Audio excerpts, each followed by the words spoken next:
Sekreto ni Paulo Avellino, ibinunyag ni Christy Fermin.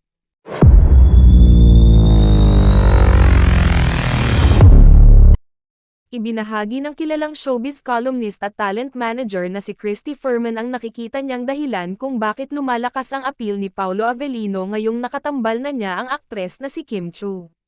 Sa kamakailang episode ng programa ni Christy Fermin na Christy Ferminit, isiniwalat niya ang tinitingnan niyang dahilan kung bakit lumalakas ngayon ang appeal ni Paulo Avellino.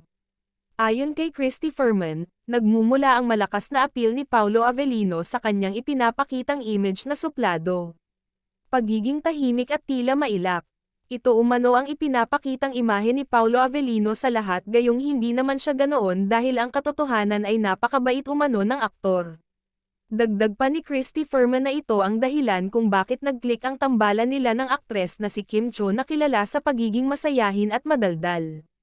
Magkasalungat ang kanilang mga ugali, dahilan para lalong ma-curious ang mga netizens sa kanila. Marami rin ang nagsasabing tila binabalanse ng katangian ng mga ito ang isa't isa.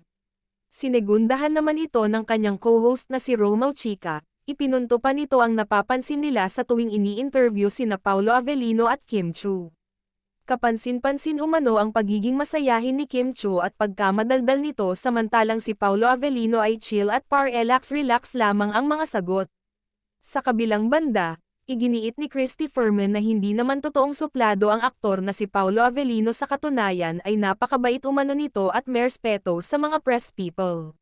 Samantala, patuloy pa ring umaasa ngayon ang maraming mga taga-suporta nina Paulo Avellino at Kim Chiu na mapupunta sa totohanan ng kanilang relasyon, subalit, nauna nang naiulat na wala pang balak na pumasok sa relasyon ang dalawa dahil pareho silang abala sa kani-kanilang showbiz careers.